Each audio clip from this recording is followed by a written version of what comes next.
Welcome to the Legion Strength and Conditioning Podcast. You can check us out at legionsc.com or follow us on Instagram at legion.sc. All right, so we recently got a question about heart rate stuff, which I think is pretty interesting to think about as far as prescribing conditioning workouts to athletes, for athletes who potentially want to track their performance. And especially in a sport like CrossFit, where we have a lot of data, potentially adding some performance-based data in on top of the heart rate data on top of the performance-based data that we have can potentially give some insight into how athletes are doing, how athletes are actually getting through their workouts. Athletes can actually track this heart rate data or even heart rate variability to see how they're recovering over time. So there is some potential value in this, but there's also some confusion in the air, let's say, about how heart rate is applicable to CrossFit athletes compared to something more like triathlon or running or swimming or other monostructural focus sports. So I think that people can sometimes get themselves in trouble by trying to directly port the way heart rate is used in a more monostructural sport directly into tracking their performance for CrossFit. But that said, it doesn't mean it's not useful to have some conception of how heart rate functions in a CrossFit workout. So as with most things, there's a difference in the way that advanced athletes should treat tracking heart rate compared to the ways that intermediate athletes should think about potentially tracking heart rate compared to the ways that beginner athletes should think about potentially tracking heart rate. And so what we want to do today is hopefully give some useful insight into the applications of heart rate tracking to CrossFit athletes, when it's useful, when it's not useful, and some ways that we actually do program tracking for our athletes, right, that may not directly be related to heart rate. So Luke, what do you think? What do you do with heart rate for folks? So like a couple of things come to mind when using heart rate for CrossFit. And first off is obviously the demands of the sport in like a mixed modal sense mean that the different movements that you have are going to have different effects on the heart rate. So it might not necessarily be super applicable to use that in a typical CrossFit workout, especially when you have elements of bracing, faster paced movements. You know, you have movements, let's put a workout together, sandbag cleans, assault bike, and then, something like a dumbbell box step over or something like that. All three of those movements are going to have are going to have a very different effect on the heart rate. And it might not necessarily be super useful for people to use heart rate in that sense to get a net stimulus of, working upper aerobic thresholds or anything like that.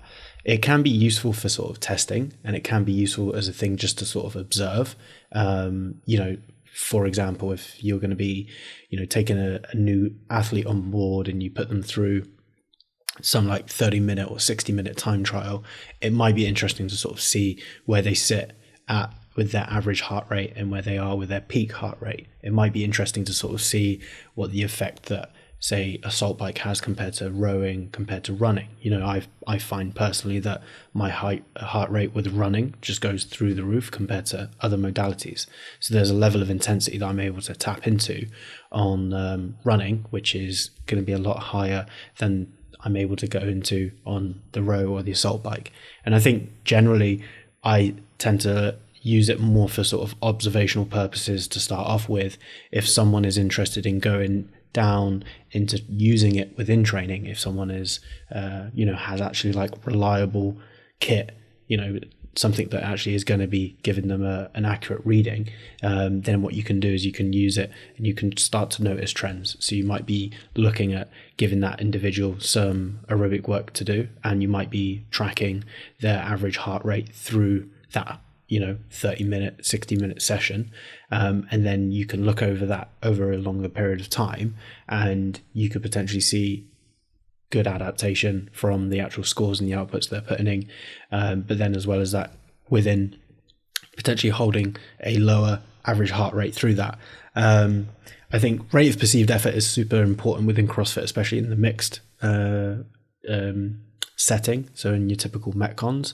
But I think when you are looking at single modality things, then heart rate is going to be a lot more useful. But within, I think I remember James Fitzgerald is saying that, to sort of use it effectively within CrossFit, or to use it how a lot of people think that you should use it, you'd actually have to do a step test on every single different movement within CrossFit, which is essentially just going to sort of more of like a progressive output into a max output on every single movement, just to measure the single or the max heart rate that they're able to put onto it. And then that will give them the information they then need to use if they were going to use it the same as, say, a swimmer does, or a runner, or a cyclist. So I think that there's definitely some useful things that you can have with just general aerobic and energy system training, and you can use it to sort of notice trends and things like that. But I also don't necessarily think the utility is going to be as high as it is for an individual who is doing an endurance sport, and for those people who have also years and years of training experience under their belt. You can sort of see this, say for example, as like the use of percentage work within weightlifting for a beginner. If a beginner has very low level experience, the percentages aren't actually going to be useful for them to be making good productive training over a long period of time. Yeah, I wanted to jump in on the idea of doing a step test for each movement that James mentioned. So just to give some people a framework for what we're actually talking about here, the idea would be to figure out what different heart rate zones exist for different movements. So one of the challenges, as Luke mentioned, actually even using just single modality cyclical types of training, that people's heart rate zones are going to differ between swimming, between cycling, between running, so that you can't just say, oh, this is, if my heart rate is at 165, that it's this difficult for me and I'm in this heart rate zone, because that's going to differ between. And so what I think James was probably getting at was that, well, if you're switching constantly between burpees and rowing and double unders, that your heart rate zone is going to vary between those different movements. But even then, I think that kind of misses one of the key things that is important about thinking about heart rate training for CrossFit, which is in cyclical sports and cyclical modalities, the heart rate is pretty tightly coupled with rate of perceived exertion, right? The RPE, where if your heart rate is 160, that probably feels like a certain amount of difficulty. If your heart rate is 168, that probably feels like a different degree of difficulty. And that rate of perceived exertion in those sports also typically is pretty tightly coupled with your ability to sustain a pace, right? So it's like, okay, you're looking at these kind of proxy measures to figure out how hard are you actually going and how long can you continue to go at that rate. And I think that is broken in mixed scenarios on a lot of levels, right? Because even if you did have, let's say, a accurate heart rate map based upon doing step tests for all the different movements in CrossFit, what ends up happening isn't so much that your heart rate is the limiting factor as far as your ability to take in oxygen and pump blood around the body. I mean, we've talked about this a bunch of times in different scenarios, that what often happens to people as a limiting factor in CrossFit is a development of localized occlusions, an inability to maintain muscle endurance, and then kind of like an escalating or descending negative spiral of compensatory movement patterns, compensatory energy systems, utilization, and just kind of overall accumulating fatigue that starts to stop people. And so that negative downward spiral that happens to people in CrossFit scenarios is often pretty uncoupled from heart rate, unlike in a cyclical scenario where your ability to maintain pace is pretty tightly coupled to your heart rate, right? And so that's a little bit abstract to think about, but I think that's the key distinction between cyclical-based sports and endurance sports and CrossFit, is that the actual limiting factor is pretty loosely coupled with heart rate. And when things go badly for people, I mean, Luke, you've probably seen this in folks who are regularly tracking their heart rate, right? They're dying on some Metcon and their heart rate is 150. And it's because they can't create enough power output to be able to even do the work because they're in muscle endurance hell and they just can't move, right? Whereas, someone who actually is doing well is going to have a higher heart rate because they're able to maintain power output. So the coupling between heart rate, performance, rate of perceived exertion, et cetera, is just very, very loose in mixed scenarios in a way that makes it less useful than in, triathlon based scenarios, let's say. So, how often do you guys actually look at heart rate data for your athletes? Either immediately following a workout or across a week or anything like that? How often do you actually look at it and analyze it? So I don't tend to ask people to track their heart rate, but I have had people who are interested in it and have, like Lou said, have the kit to do it properly. And so for those folks, if they have their heart rate data and they want to send it to me, I think it's interesting and provides some insight, but it's not something that I typically ask people to do. And what I've seen anecdotally is that people will be pretty interested in it and track it regularly for a while and then kind of fall off, and that's fine. But hopefully they got what they wanted out of it and at least learned some basic insights about themselves. So that's been my experience. What about you guys? I mean, I use it in initial testing phase if they have if they've got the kit. So that would be mainly looking at things like 10-minute assault bike test, usually a 30-minute test on the machine, 60-minute test, and then also a mixed test. So I do like a bit of a very simplified version of the workout Witten for 20 minutes to sort of just test out people's mixed abilities with simple movements. Luke, can you give a breakdown of what you do for that Witten-esque workout? Is that the box jump kettlebell swing? Yeah, so it originally is 5 rounds, 22 box jumps, 22 kettlebell swings. Kettlebell swings are at like a 32 kilo, 24 kilo, 70, 53 pounds for you guys. Then it's a 400 meter run, and then it's I believe 22 burpees and then 22 wall ball. I basically chop it down to 20 minutes, 11, 11, 11 of all the movements, and then I also do 11 calories on a machine which they are used to.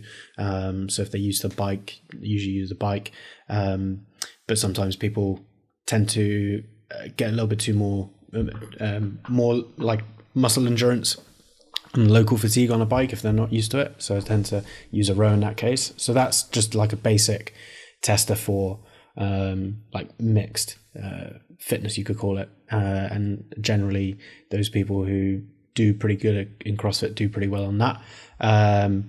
So yeah, I use it for that, just to sort of notice trends and have a look at things. And then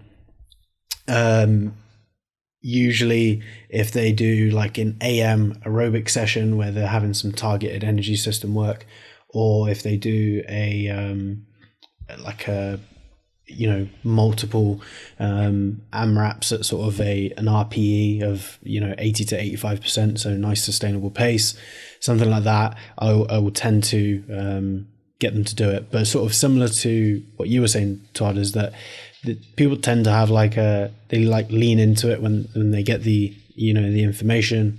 You see this a lot with like things like wearables as well. Everyone's tracking their sleep, and then they realize that they actually have to change their schedule to sleep more, and they're like, well, I don't really want to do that anymore.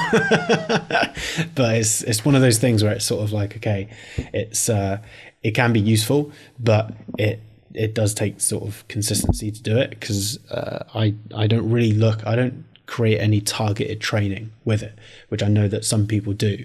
And I think, I don't know, for me, the utility of creating targeted training for it, I think that the level of energy system training and development that people need within the sport, you can get that really quite easily with RPE work, and you can get that through just exposure as well. I think the really targeted, okay, keep your heart rate within this and this, then for these intervals, generally speaking, people are going to be a little bit more, I'd say they gravitate a lot more towards the paces that they're holding on the machines how they feel as they're going through it, because that's going to give them direct information to then how they perform this. So they can use that information. They know that they can hold, 1,200 calories per hour on a machine and feel okay. And then as soon as they start to dip above that, that's when they start to notice that they get, overworked. And then they can use that information in a scenario, like a lot of these first open workouts where you've just got a lot of rowing or a lot of, sort of very basic movements. So yeah, I don't know. I have noticed that some people tend to use very, very broad, heart rate ranges to sort of give people, just keep your heart rate at this, like especially on recovery pieces, they're saying like, keep it between 120 and 140 and just, move through the 60 minutes and just focus on that. Whereas, for those pieces, that can be useful to sort of keep people actually not pushing the pace too much, especially on when they don't need to be working that hard. But then you could actually use things like nasal breathing, or you could use things like more complex, difficult movements or static holds or carries to actually dampen someone's, output when they're doing like a recovery around the world circuit or something like that. Yeah, I definitely agree on on the recovery side of things. That's where I find heart rate the most useful, and I rarely use it when I'm prescribing stuff for people. In terms of, I won't often tell people to try and stay within a certain heart range, but I definitely think it's useful in those more lighter aerobic pieces, kind of a MAP 7 to 10. Where it's, keep your heart rate below 140. If it gets above that, you're working too hard for this piece. But I think a lot of people get too in their heads about it, especially if it's in a mixed modal piece. They start panicking if their heart rate's higher than they expected, when the reality is that their heart rate was going to be high either way, regardless of what perceived effort they think they're putting in. So I don't like it for mixed modal pieces, but like you're saying there, Luke, the more aerobic side, the more recovery type pieces, I think it's got more benefit to it. Yeah, totally. The danger of the CrossFit athlete being like, hey, I want to go for a recovery jog. And then they put on a weight vest and run a 5K at, 9 out of 10 effort. And you're like, I don't think that was a recovery jog, right? So the application of heart rate there, I think, is potentially valuable. But sort of what I think that both of you were saying is that ideally athletes can potentially use something like heart rate for a period of time and learn some valuable lessons about it and what different heart rates potentially feel like, and then internalize that and go more on an RPE, like rate of perceived exertion base scale, that tends to be the trajectory that people follow. And I know we sort of ragged on things like Whoop and HRV and other such wearables in the past under similar dynamics, right? Where people can get too wrapped up in the data, they can get too analytical with it, they can think it's some sort of magical thing that's going to give them a huge performance edge, and it's probably not going to. But that said, if someone has no conception of when they just don't feel good and haven't slept well or are, under recovered, and then they're frustrated because they're not doing well in the gym, and then they think they need to do more because they don't feel good, and then they start piling on more and more work, and it just kind of goes badly from there, right? In that situation where someone doesn't have a solidly developed intuitive sense of how they feel on a given day, having something that's like, here's your number, it's bad, calm down, can actually be helpful, and they'll learn something, right? And similarly, like John was saying with recovery-based pieces, it's like, yo, if your heart rate is 160 on this recovery row, something is going wrong, then that can sort of be like a wake-up call for people who don't have that intuitive sense of what a moderate pace is, of what an easy pace is, of what a difficult pace is. Or they're like, oh, well, I'm not setting a PR right now, so that means that this is an easy recovery piece. And it's like, actually, your heart rate's 163 on this ostensibly recovery-based session, so you need to calm down a little bit. That outside data point can be a huge recalibration, let's say, for people who don't have that intuitive sense. So that I think that's where a lot of the value lies for more mixed modal-based athletes. Yeah, like I think as well, in a lot of scenarios, and this is probably what people don't necessarily want to hear, but like I always think that there's a lot more on the table that can actually be done other than heart rate to actually improve someone's endurance or improve their recovery or improve their overall performance. And I do think that like these tools can sometimes be used to sort of like, oh, this is a way of just making it work, or this is a way of just like fixing things.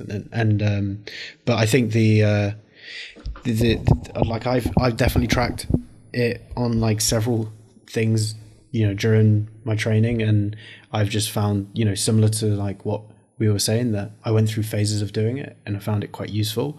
For some reason I go like for a run and it's like my heart rate is, 10 beats per minute higher than like anything else, regardless of the intensity. And even on the intensity, it's like I'm not even pushing that much. So I think it's really important that people actually start to pick up, because you actually can potentially use that. You can be like, okay, well, this might be an effective tool for me to use if I'm able to sort of tap in into that intensity on this modality compared to other modalities. So the example I was talking about with say for example, if someone cannot get a high heart rate on a salt bike or a C2 bike or ski erg, and they notice that their upper body on the ski erg or their legs on the bike is getting pretty pumped when they're going through it, it's like they know that might actually be a limiting factor, is the fact that it's the muscle endurance in those areas, whereas they find that they're able to hold higher heart rates more consistently and more freely on like a row or a run. It's because that's a lot more global movement and they're actually able to tap into that. But I think the utility of it, like anything else with CrossFit and data and numbers and metrics, is that it's like, use it to, don't invest too much into it, and try to make sure that you're not, creating, or maybe some people are going to create, 12-week programs based on it, but it's like in those cases, it's similar to like a weightlifting program that uses percentages. It might be a little bit different each day, and there's so many interference points within CrossFit. You've then got to take that into consideration when you are writing out these programs, and you're sort of expecting certain performance increases in metrics and things like that when you're going through something that may be more of an energy system based training protocol. Yeah. Do you guys ever use like zone 2 types of protocols? And by zone 2, I mean, we talked about this on the Science with Sergio episode. I think it was the first Science with Sergio episode we did, which is that zone 2 training is, at least according to some scientific literature, particularly well suited to improving mitochondrial capacity. In this case, zone 2 refers to training below the kind of lactate accumulation point, right? So in this scenario, ideally, you're doing a lot of work aerobically, meaning that you aren't necessarily producing as much more lactate than you can clear in the bloodstream. And there does seem to be some pretty solid evidence pointing to the fact that this might be able to improve actual mitochondrial efficiency, which potentially over time does result in better capacity to do higher output training with less fatigue, right? So I think this is kind of like the theoretical ideal situation for a lot of endurance sports, including CrossFit, is that you can do more work with less fatigue. So I guess I'm curious if you guys specifically try to target that at all in your training protocols, and if so, how do you do it? Yeah, I think that I listened to a podcast with Peter Attia, which I think you mentioned in your newsletter, Todd, with, I think it was like a cyclist, and they were talking about the actual sort of like health implications behind doing zone 2 work, and how that can actually like, not just help athletes, but the implications it has on other people, like just general population, right? Yeah, and to clarify, that Peter Attia podcast is with Inigo San Milan, who is one of the co-authors of that Zone 2 paper with George Brooks, who's a well-known lactate researcher. So that's essentially the same concept. Yeah. With a few athletes I have that have access to a machine at home, there's like on their sort of, you know, maybe like a Monday, Wednesday, Friday, for example, I'll give them some, not necessarily, it's not targeted heart rate work, but I try to sort of give them an RPE, which is going to be something of similar to a zone 2 stimulus. So it's like, you're able to hold conversation with me throughout this whole thing, and at no point do you feel like slowing down, and it feels actually quite nice, you know, going through, like you feel that when you get off the bike or when you get off the row or whatever it is, like you feel a bit energized from it as well. So there's some of the parameters that I put on there, and just sort of talking from my own experience as well, sort of the times when I've been at my fittest, I think a big part of it was that I was cycling an hour a day, like 30 minutes in the morning, 30 minutes in the evening, commuting. And like that had a profound effect on my like recoverability, and just generally it was like that, you know, I sort of think back to the missing link to my previous fitness. It's like it was cycling every morning and every evening and commuting. And it's like that in itself, you know, you could say is the equivalent of the zone 2 work, although every now and then I would have to sprint through an orange light. But that, you know, neurological surging is sometimes that can be helpful at the end of it, right? Fartlek cycling. Yeah. Yeah, I mean, I never specifically lay out a, you know, zone 2 training for people, but I do set people up for it without the measuring side of it. So I won't give them a heart rate and say, hey, stay in that kind of, you know, 70, 80% range. I want you to be holding certain paces. You know, if I know an athlete well enough, I can give them a certain cycle time or certain time frame for movements or RPM or whatever it is for them to stay within a zone that I know they can sustain, and I know they're going to be working in that kind of zone 2 area. How do you do that, John? Can you give an example? Yeah, so if I'm looking at let's say a longer mixed modal aerobic piece, I might give them let's say they have some bike work in there, I'll give them an RPM to hold for that, for each round of that workout. If there's something like burpees in it, I might say, okay, I want you to be holding a pace of, you know, 12 burpees a minute and no faster than that. Or I might give them a movement that has a fixed cycle time. So you take something like a kettlebell swing, or a walking lunge, and like you're kind of limited in how fast you can really push on some things.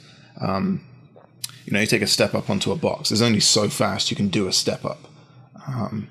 Well, and even if you are trying to do it really fast, you can't get that tired doing step ups either. Right. I mean, if they're unloaded. Yeah. Yeah. So it's kind of finding the movements that people can't push on, and for ones they can, give them time frames or speeds to work at, which is just going to hold them back a little bit. And whether people stick to that or not is kind of depends on the athlete. Some athletes can't hold back enough and want to keep pushing. But I find some people are like, no push-up burpees are too easy, so I just did regular burpees. And I'm like, yeah, that's not the point. Don't do that again. But there is like with CrossFitters, there is that mentality that like, this is easy. I should not be doing this. Like there's, you know, and it's like, yes, you should, because it's part of like this is part of your just, you know, general plan. This is going to help you do things for longer and train harder tomorrow. I mean, Luke, go ahead, John. That's for sure the hardest thing, is convincing people that not everything has to be 100%. Not everything has to be CrossFit. You know, there's a lot of fitness to be gained in that more aerobic base and in the more kind of assistance work on strength and assistance work on skill, rather than just plowing through what you typically see in a CrossFit workout.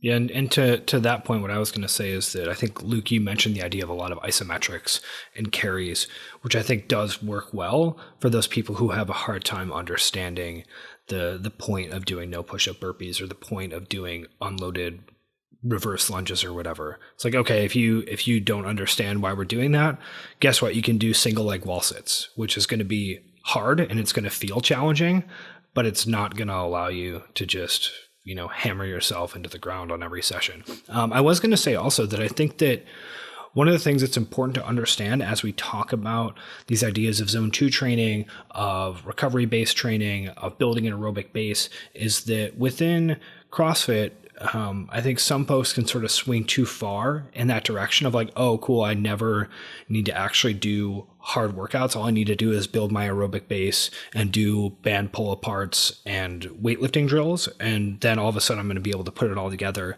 and be really good at CrossFit, which, we've sort of spoken out against that mindset as well on a lot of our podcasts.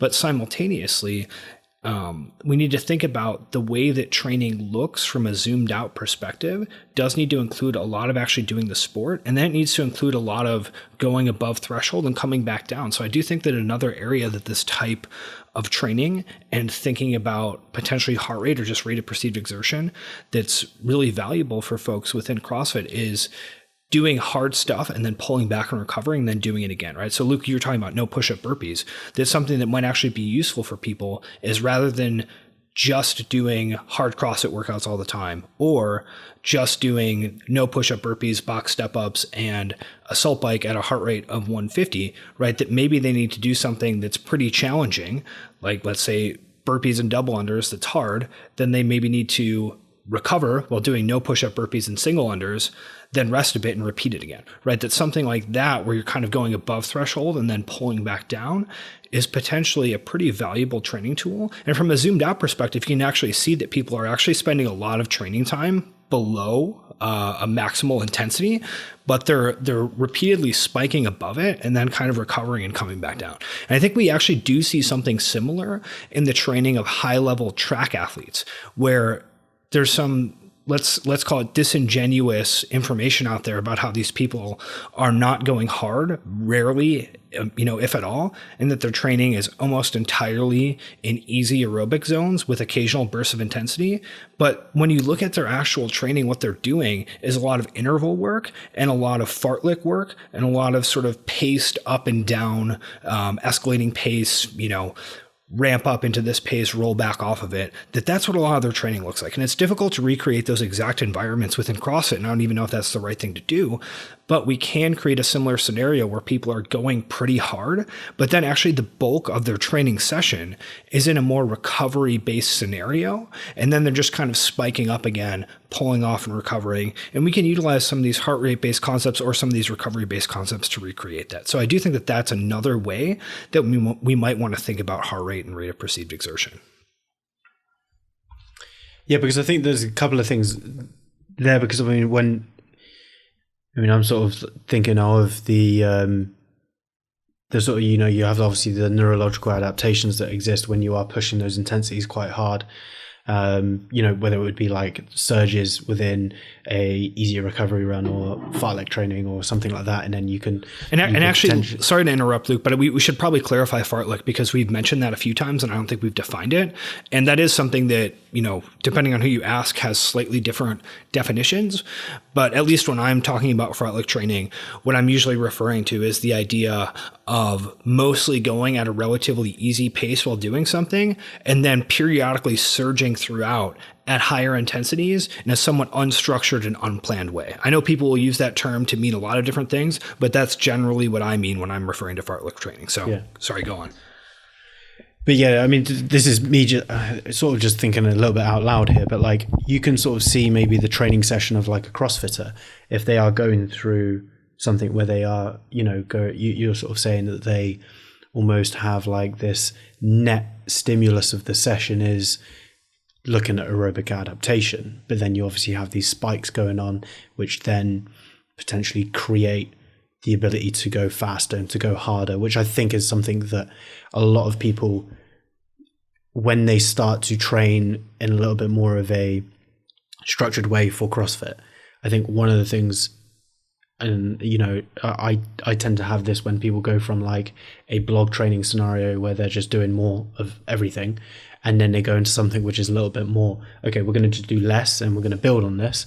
But like for them, they have a difficult time understanding how that they're going to get better by going a lot easier and then also going a lot harder And it's like that polarizing effect is something which can be really, really useful for people, especially if they have got like a shit ton of CrossFit under their belt and a lot of time and spent in the sport, but just sort of bringing things down when you need to, and then actually being able to tap into something that's a little bit higher intensity can be really useful, because constantly people end up sort of, I see this quite often when people are just going through the usual weightlifting, strength, accessory work, Metcon, and that same structure is that sometimes training can get quite monotonous, and what they actually need to do is they actually need to be able to recover better and do less work so that they can adapt better to like these harder exposures of training, which are potentially going to have, it's essentially just sharpening the blade once someone has got a real decent level of CrossFit under their belt. Yeah, totally.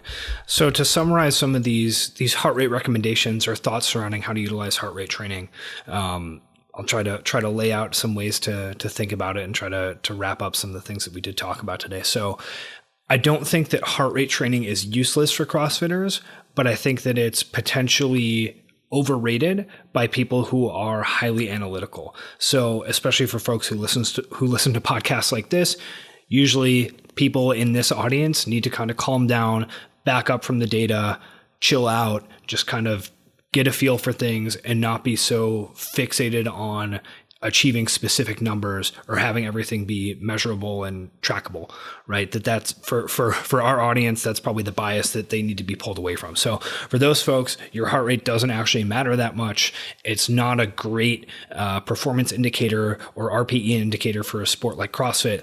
For other people who don't have a good intuition of how they're actually feeling, of how hard things actually are, for the different rates of perceived exertion that they potentially have doing different types of activities, having a hard number that they can actually see can sometimes give them much better calibration for how they're actually feeling, right? Where they think that they're going easy and then they look at their heart rate and see that it's nearly 170. It's like, yeah, you know what? That's actually not easy. So you need to literally keep your heart rate below 150 and see what that feels like. And so for those folks, that can be a pretty valuable way, again, to just recalibrate their expectations of how hard things are. And then all of that said, I do think that the ideal ending point for folks relative to something like heart rate is actually internalizing these lessons about rate of perceived exertion, internalizing these lessons about different gears of effort, internalizing these lessons about how different types of activities make them feel, and then they're able to execute effectively on a variety of different training training sessions with different intended stimuli, right? Where sometimes we want them to go really, really hard and be able to back off. Sometimes we want them to go really, really easy and recover. Sometimes we want them to go in between. So they're kind of building that zone 2 aerobic capacity. Other times we want them to kind of go back and forth between all of those different feelings in a specific training session. And then when it actually comes time to perform and execute, they have a really solid internalized understanding of the rate of perceived exertion so they can pace effectively, as well as the energy systems infrastructure, mitochondrial efficiency, et cetera, that's been built up from training appropriately and effectively for months, if not years at a time. So I think that's the ideal outcome. And in some cases, heart rate is a useful benchmark to help folks get there, but it's not the be all end all, especially in a mixed modal scenario.